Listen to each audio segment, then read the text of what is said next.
Yo, yo, microphone check, make it a microphone check. Give it a microphone, I make it a microphone dead. Don't step to me, newbie, I could truly be moody. I could've played the fucking Grinch in the movies. I've been a part-time shadow cat, part-time. That is not a guy that I would ever wanna try to battle rap. Snap, crackle, pop, mind fried to a crisp. Make an MC into a wide-eyed lunatic.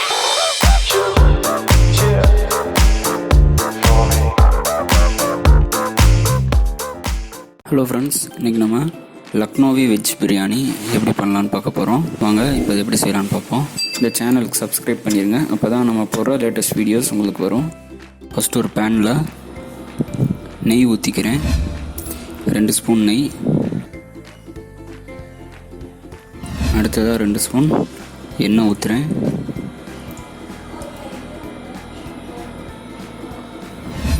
அடுத்ததாக அதில் 8 மிளகு போடுறேன். அடுத்ததாக 1 spoon jeera போடுறேன்.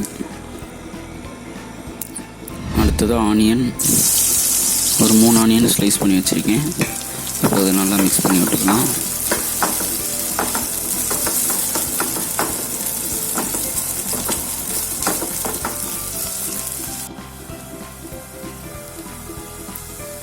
இந்த onion translucent ஆகிற அளவுக்கு fry பண்ணால் போதும். அதாவது மிக்ஸ் பண்ணும்போது இந்த ஆனியன் வந்து இந்த கண்ணாடி மாதிரி ஆகணும். அடுத்ததாக டொமேட்டோ போட்டுக்கலாம். இதில் ஒரு 3 டொமேட்டோ போடுறேன், ஸ்லைஸ் பண்ணது. அடுத்ததாக இதையும் நல்லா மிக்ஸ் பண்ணி விட்டுக்கலாம்.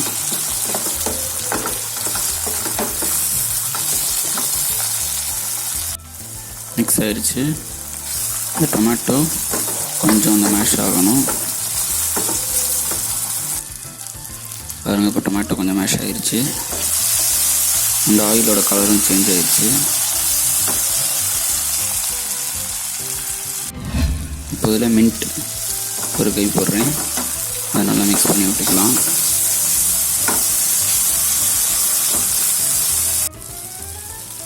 அது நல்லா வதங்கிருச்சு மின்ட் வந்து.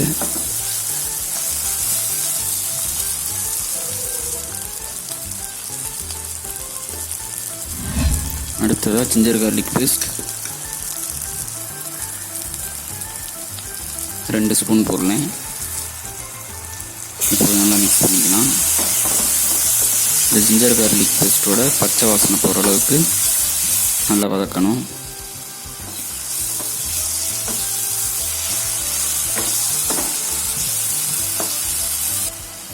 ஓகே, இப்போ நல்லா மிக்ஸ் ஆகிடுச்சு. அடுத்ததாக சில்லி பவுடர் 2 ஸ்பூன் போடுறேன். அடுத்ததாக ஒரு 1/2 ஸ்பூன், நம்ம காரத்துக்கு ஏற்ற மாதிரி போட்டுக்கலாம். நான் வந்து 1/2 kg பாஸ்மதி பிரியாணிக்கு போடுறேன், அதனால் 2 ஸ்பூன் இல்லை 2.5 ஸ்பூன் போட்டிருக்கேன். நீங்கள் காரம் அதிகமாக சாப்பிடுவீங்கன்னா 3 ஸ்பூன் போடலாம். நெக்ஸ்ட்டு கரம் மசாலா 1 ஸ்பூன் நல்லா மிக்ஸ் பண்ணி விட்டுக்கலாம். அது நல்லா மிக்ஸ் ஆகிடுச்சு.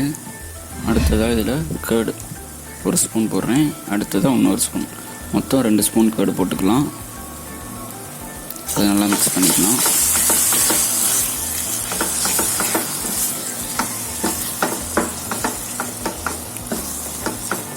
அது ஒரு பேஸ்ட் ஆகிடுச்சு. நெக்ஸ்ட்டு சால்ட் தேவையான அளவு போட்டுக்கலாம். இப்போ இதையும் நல்லா மிக்ஸ் பண்ணி விட்டுக்கலாம்.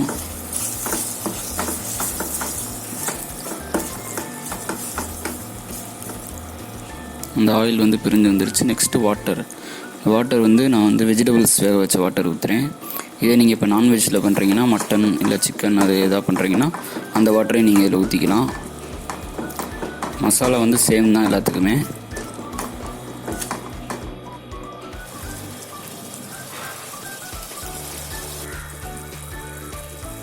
அடுத்ததாக வேக வச்சுருக்க வெஜிடபிள்ஸ் இதில் போடுறேன்.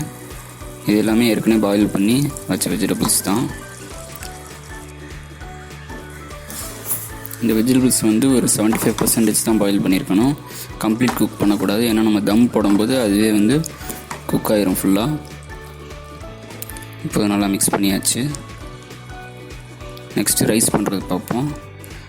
அந்த வெஜிடபிள் வேக வச்சுருக்க தண்ணியிலே இப்போ நான் வந்து ரைஸையும் வேக வைக்க போகிறேன். சால்ட், அடுத்ததாக ஏலக்காய், ஒரு பிரியாணி இலை, பட்டை 3, அடுத்ததாக கிராம்பு ஒரு 4, அடுத்ததாக ஜாதி பத்திரி ஒரு சின்ன அளவு, கருப்பு ஏலக்காய் 1,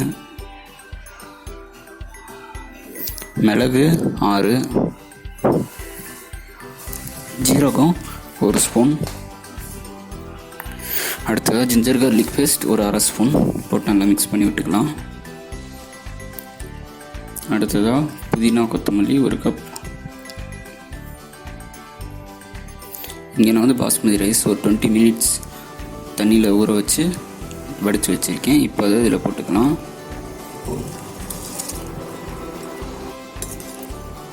அதில் நல்லா மிக்ஸ் பண்ணி விட்டுக்கலாம்.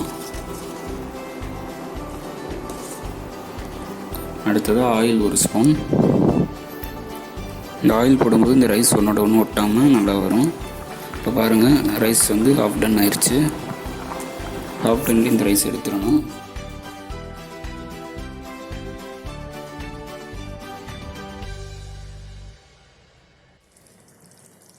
இப்போ வந்து நெக்ஸ்ட்டு தம் ப்ராசஸ் பார்க்க போகிறோம். தம் ப்ராசஸ்க்கு வந்து ஒரு பழைய தோசைக்கல் இல்லை ஒரு பேன் கூட வச்சுக்கலாம்.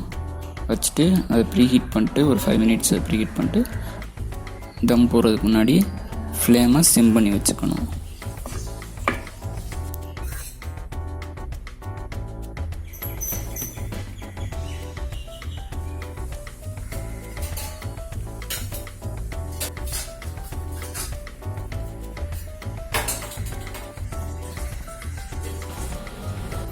அதே மாதிரி சிக்கன் வச்சு பண்ணும்போது சிக்கனே அதே மாதிரி ஒரு 75% அந்த மசாலாலே குக் பண்ணிவிட்டு அடுத்தது தம் போடலாம்.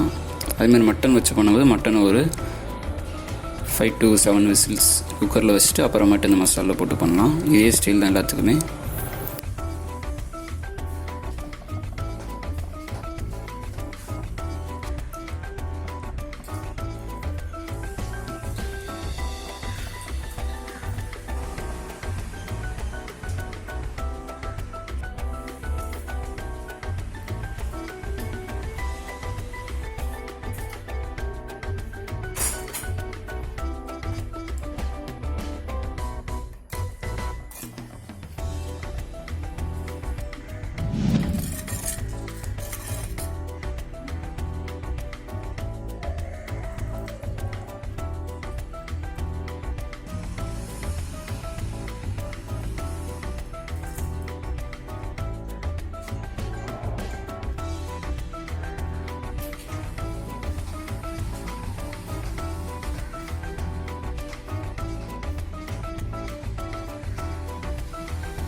அடுத்ததாக கோரியாண்டர் போட்டு கார்னிஷ் பண்ணிக்கலாம்.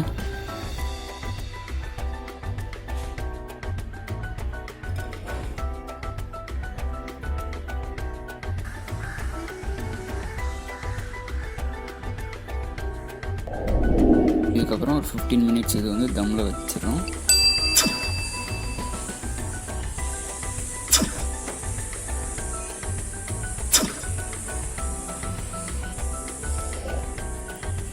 மினிட்ஸ்க்கு அப்புறம் இதை ஓப்பன் பண்ணி பார்த்தோம்னா அருமையான